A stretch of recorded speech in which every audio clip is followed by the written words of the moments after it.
What we tell our patients is pretend someone's gonna come up to you and say, "Hey buddy," and tap you on your belly button, tap you in the belly.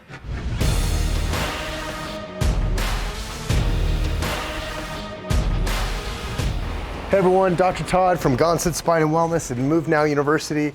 Today's video, we're gonna take you behind the scenes. This is our home garage gym, quite a gym, right? This is our filming area for a lot of our videos. And now you just saw the grand entrance from outside. So hopefully you feel special. We took you behind the scenes so you can see everything that's happening on set. So today's video, what are we gonna talk about? We're gonna talk about the 8, I have it written down over here. Don't pan over there, you don't wanna see my chicken scratch. I have a board behind us. The 8 tips for overall healthy daily living. How's that for a title?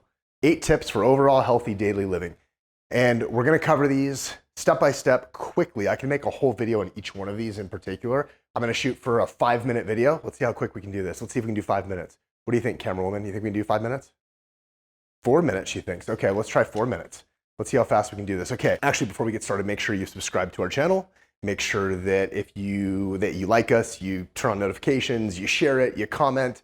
If you wanna come into our clinic, the info is below on the screen. We do this for 2 audiences. One is our patients and people out there that want to learn about natural health and healing. And the second audience is chiropractors. We teach chiropractors how to put corrective exercise and functional movement, important parts, into their chiropractic practice to help your patients.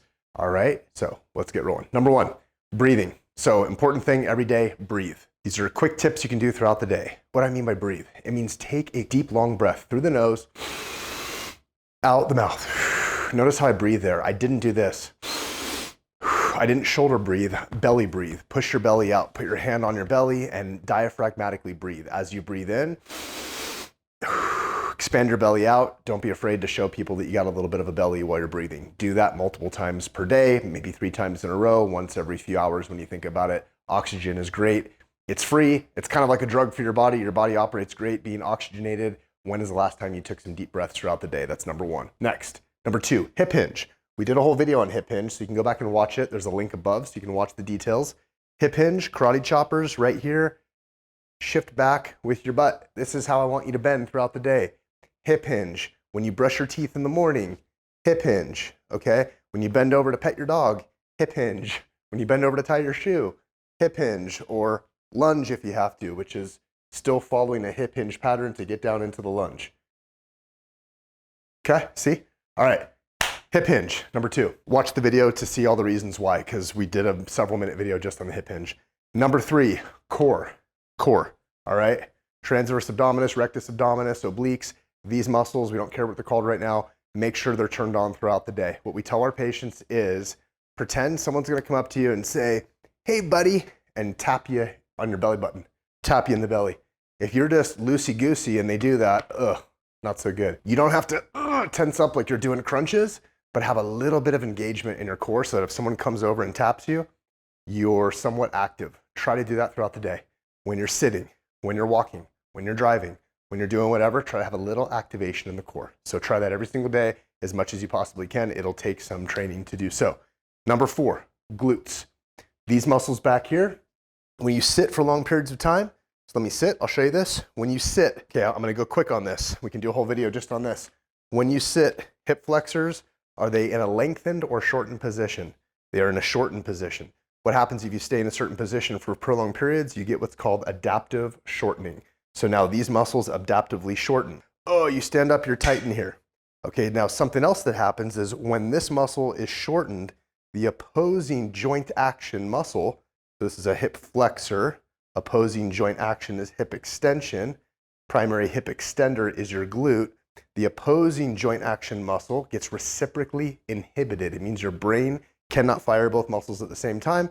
This one's tight, this one gets weak, turns off, glute amnesia. The butt forgets what to do. Now, what happens? You still need to walk throughout the day. You still need to extend your hip backwards instead of the glute doing it. The deeper hip stabilizers, a muscle called the piriformis is one that gets recruited. Now you have an overactive synergist. You have other muscles that can accomplish this movement less efficiently. They will take over and attempt to take the place of the prime mover being asleep at the wheel, i.e. the glute.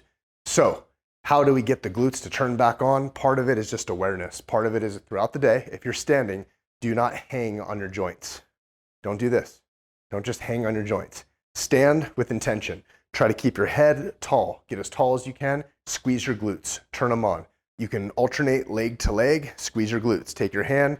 Get some feedback. Tell your brain, yep, is that muscle firing? Okay. Make sure no one's seeing you because it looks weird if you're tapping your own butt all the time. But you want to keep those muscles on throughout the day. Squeeze your glutes. Glute activation. Lock out. Kind of take your pelvis, thrust forward a little bit. Squeeze your glutes. All right. That was number 4. I don't think we're going to do this in 4 or 5 minutes, but we'll keep going. Number 5, drink water. All right, it's 85 degrees on our filming set right now. I would love a big cup of cold water. Wouldn't you, camera woman? Okay, she's nodding yes. Water, drink water throughout the day. Bring a cup with you. If you're someone that can consume more water faster through a cup like me or a bottle, I like cups. I can drink more through a cup. So I have a cup, I have a bottle, I fill up that, or I go to the water cooler and I fill it up, and I try to do that multiple times per day. That's the way that works for me. If I don't do that, I don't drink enough water. Drink more water, all right? Again, I'm not gonna go into tons of detail with this. This is just a quick overview. We're on 5 so far. Number 6, sleeping position. People ask us this all the time. When you sleep, make sure that you protect the curves of the spine, which honestly goes into number 7, which is respect the curves of the spine. I'll get back to that. Heck, I'll just blend them. Curves of the spine. You're supposed to have a forward curve in the neck, backward curve in the mid back, but not too much, and a forward curve in the low back. You want to maintain those curves. The spine is in the strongest position when you have those curves, strongest position when it's straight on this view. If you lose the curves or you deviate one way or the other, the spine weakens and is more likely to have injury and not function properly.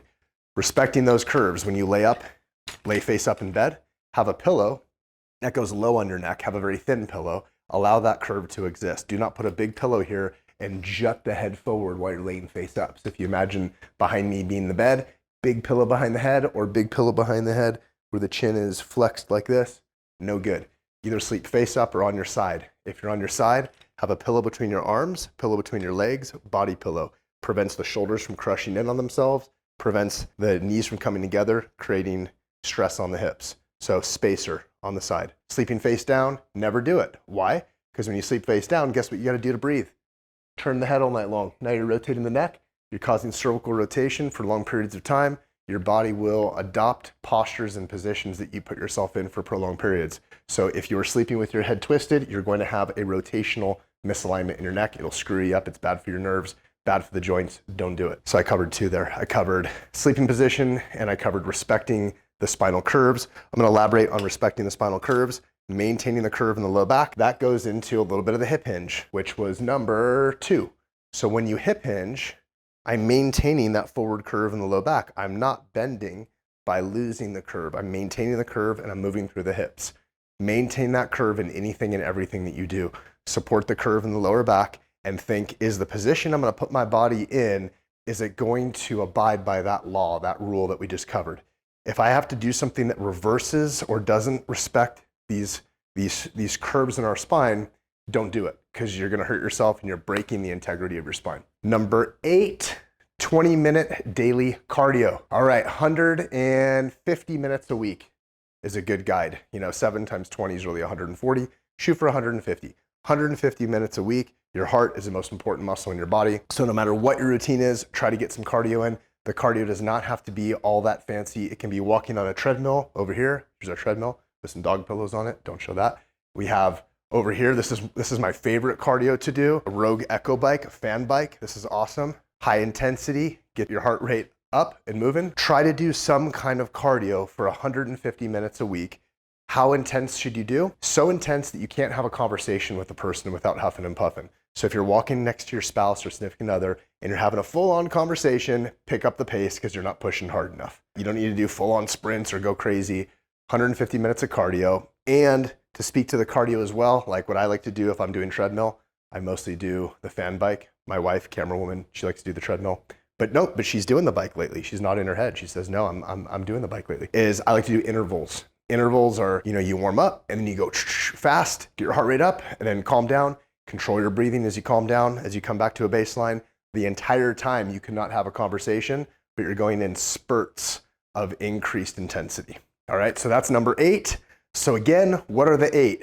Breathing, hip hinge, core, glutes, water, sleeping position, respect spinal curves, and 20 minutes daily cardio, 150 minutes per week. 8. All right, that's 8. Hope you enjoyed this video. Hope we did it in a timely fashion. Share, give us to someone, give us to anyone that you know, because it's going to benefit everyone. This is information everyone needs to know. Dr. Todd from Gonstead Spine Wellness and MoveNow University. When it comes to the health of you and your family, results matter most.